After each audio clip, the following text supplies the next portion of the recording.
இந்த படம் ஒரு சில வார்த்தைகள். இந்த படம் வந்து எப்படி ஆரம்பிச்சது அப்படின்னா 2022 நானும் சாரும் பேசிகிட்டு இருந்தோம். ஆக்சுவலி கருடனுக்கு அப்புறமா நான் இந்த படம் பண்ணல. 2022 நாங்கள் ஒரு செப்டம்பர் டைம்லேருந்து சாரோட மேனேஜர் அம்பிகாபதி சார் மூலமாக நாங்கள் மீட் பண்ணி நாங்கள் பேசிக்கிட்டே இருந்தோம். நான் சார்கிட்ட மீட் பண்ணி ஒரு ஒரு 5-6 மாதம் நாங்கள் பேசிட்டு தான் இந்த ப்ராஜெக்ட் ஃபைனல் ஆச்சு. அது வரைக்குமே ஜென்ரலான மீட்டிங் அப்படி தான் நாங்கள் பேசிக்கிட்டே இருந்தோம். நானும் சார் வந்து ஒரு ஆசையில் நடிக்க வந்திருக்காருன்ற மாதிரி தான் நான் இனிஷியலாக அவரை மீட் பண்ணும்போது எனக்கு இருந்துச்சு. ஆனால் அடுத்தடுத்த மீட்டிங்கில் அவர் பேசுகிற விஷயங்கள், சினிமாவை பற்றி அவருக்கு தெரிகிற விஷயங்கள், எவ்வளோ நுணுக்கமாக அவர் எல்லாத்தையும் பார்க்குறாருன்றதை தெரிஞ்ச போது தான் அது வெறும் ஆசையாக மட்டும் இல்லை அப்படின்றத நான் புரிஞ்சுக்கிட்டேன். அது கூட ஒரே ஒரு இன்சிடெண்ட் அவர் லைஃப்பில் நடந்தது நிறைய விஷயங்கள் ஷேர் பண்ணும்போது எனக்கு ஒரு இன்சிடெண்ட் ரொம்ப இதாக இருந்தது. அவர் வீட்டில் அவர் அம்மா கிட்ட அவர் 5th 6th படிக்கும் போது சார் சொல்லியிருந்தாரு, அவங்க வீட்டில் ஒட்டி வைக்கிற ஃபோட்டோகிராஃப்ஸ் அந்த ஃப்ரிட்ஜிலலாம் ஒட்டுவோம் இல்லையா, அந்த மாதிரி ஆர்டிஸ்டோட சில ஹிந்தி ஆர்டிஸ்டோட ஃபோட்டோஸ் சார் ஒட்டியிருக்காரு. அவங்க அம்மா கிட்ட அவர் சொல்லியிருக்காரு நான் இந்த மாதிரி வரணும் அப்படின்னு. அது வந்து அப்படியே அதுக்கப்புறமா அவர் வந்து தன்னோட குடும்பத்துக்காகவும் சில கனவுகளுக்காகவும் இன்னைக்கு மிகப்பெரிய உச்சத்தை ஒரு ஃபீல்டில் அவர் வந்து அந்த சாதனையை செஞ்சுருக்காரு. இருந்தாலும் அந்த சிறுவனுடைய கனவை தான் இன்னைக்கு ஒரு இளைஞனுக்கான உத்வேகத்தோடு அவர் எடுத்துட்டு போகிறாரு அப்படின்றது வந்து ரொம்ப இன்ஸ்பைரிங்காக இருந்தது எனக்கு. அவரோட உழைப்பு வந்து அவ்வளோ கடின உழைப்பு. இந்த 2 வருஷத்தில் நான் அவர்கிட்ட இருந்து நிறைய விஷயங்கள் கற்றுக்கிட்டு இருக்கேன். ஏன்னா ஒரு உச்சத்தில் இப்படி ஜெயிச்ச ஒருத்தர் இன்னொரு ஃபீல்டில் வந்து திரும்ப ஸ்க்ராட்ச்லேருந்து ஆரம்பிக்கிற மாதிரியான ஒரு வேலையை செய்கிறதுக்கும் அதுக்கு அவ்வளோ கடின உழைப்பை போடுறதும் ஒரு பெரிய அசாத்தியமான துணிச்சலும் ஒரு தன்னம்பிக்கையும் இருக்கணும்.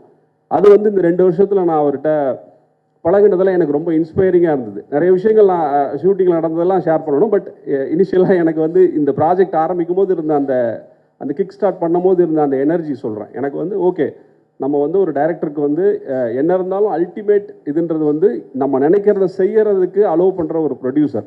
அப்படி ஒரு ப்ரொடியூசராகவும் நான் என்ன சொன்னாலும் செய்யறதுக்கு ரெடியாக இருக்கிற ஒரு நடிகராகவும் அவர் இருக்காருன்ற அந்த துணிச்சலோடு தான் நான் இந்த படத்தை ஆரம்பித்தேன். அப்படி தான் இன்றைக்கி முடிச்சிருக்கோம். சாட்டிஸ்ஃபைடாக வந்திருக்குன்னு நினைக்கிறேன். நீங்கள் கிளிம்ஸ் பார்த்துட்டீங்க. மற்ற உங்களோட கிளிம்ஸ் பற்றின ரிவ்யூஸை சொல்லுங்கள். அப்புறம் என்னோட நன்றி, நான் கருடனுக்கு நான் யாருக்கும் தேங்க் பண்ணல, ப்ரெஸ்ஸுக்கு எல்லாத்துக்கும். ஸோ அதுக்கும் என்னோட நன்றிகள். உங்களோட ரிவ்யூஸ் எல்லாமே இந்த கிளிம்ஸையும் பார்த்துட்டு உங்கள் ரிவ்யூஸை சொல்லுங்கள். நான் என்னன்றதை என்ன இருந்தாலும் நான் கற்றுக்கிட்டு அடுத்ததாக போகிறதுக்கு ரெடியாக இருக்கிற ஒரு ஃபிலிம் ஸ்டூடெண்ட்டாக நான் அதை ஏற்றுக்கிறேன். ரொம்ப நன்றி. என்னோடய க்ரூவுக்கும், music director, cameraman, art director, fight master, editor வரல இன்றைக்கி, அவருக்கு எல்லாருக்கும் என்னோட தேங்க்ஸ். என்னோட டீம், என்னோட கோ டைரக்டர்ஸ், என்னோட ரைட்டர் டீம் எல்லாருக்கும் என்னோட நன்றிகள். இந்த படத்துடைய காஸ்ட், நடிகர்கள் பெரும்பாலானவங்களை நாங்கள் கூப்பிடல. ஏன்னா ஒரு சின்ன ஈவெண்ட்டாக பண்ணலாம் சார் சொன்னார். இந்த கிளிம்ஸை வந்து ஒரு சின்ன ஈவெண்ட்டாக பண்ணுவோம் அப்படின்னு சொன்னார். நானும் ஒரு சின்ன ஈவெண்ட்டாக இருக்குன்னு தான் நினச்சேன். பட்டு சார் அவர் பாயிண்ட் ஆஃப் வியூவில் சின்ன ஈவெண்ட்டுன்னு சொல்லியிருக்காரு. ஃபர்தரான ஈவெண்ட்ஸில் நம்ம நடிகர்கள் எல்லாருமே வருவாங்கன்னு நினைக்கிறேன். ப்ளீஸ் உங்கள் கமெண்ட்ஸை சொல்லுங்கள். வாய்ப்புக்கு நன்றி. தேங்க்யூ. எல்லா படமே ஸ்பெஷல் படம். பட் இந்த படம் வந்து பிகாஸ் ஃபர்ஸ்ட் நான் டேரக்டர்கிட்ட இருந்து சொல்கிறேன். எல்லா டேரக்டரும் அவங்களோட ஃபில்மோகிராஃபியில் நிறையா ஃபில்ம்ஸ் இருக்கும். நம்ம ஏதாவது ஒரு ஃபில்ம் வந்து மிஸ் பண்ணியிருப்போம். பட் என்னோட டேரக்டர் கூட இப்போ இந்த படத்துலேருந்து நான் அப்படி தான் சொல்கிறேன். பட் ஒரு டேரக்டர் அவரோட ஃபில்ம்ஸ் நான் எதுவுமே மிஸ் பண்ணாமல் பார்த்த ஒரு டேரக்டர் வந்து எங்கள் டைரக்டர் தான். அண்ட் பிகாஸ் ஏன்னா அந்த ஒரு கமர்ஷியல் பேக்கேஜ், ஒரு ஃபுல்ஃபில்லிங்கான ஒரு படம் பார்க்கும்பொழுதும் எல்லா தரப்பு ஆடியன்ஸுக்குமே ஒரு என்டர்டெய்னிங்காக கொடுக்குற ஒரு மேஜிக் அவர்கிட்ட இருக்குது. அண்ட் அந்த ஒரு மேஜிக் வந்து இன்னும் ஒரு பிரம்மாண்டமாக ஒரு லார்ஜர் ஸ்கேலில் அண்ட் நம்ம ரொம்ப நாள் தமிழ் சினிமாவில் மிஸ் பண்ண ஒரு ஃப்ளேவர், எனக்கு பர்சனலி மிஸ் பண்ண ஒரு ஃப்ளேவர் இப்போது எங்களோட லீடர் படம் மூலிமா வந்திருக்குன்னு I feel. And of course legend sir கூட நான் சார் ஆக்சுவலி இது வந்து ஃபர்ஸ்ட் கொலாபரேஷன் இல்லை. நான் ஆட்ஸ் பண்ணும்போது நான் ஆட்ஸ் பண்ணியிருக்கேன்.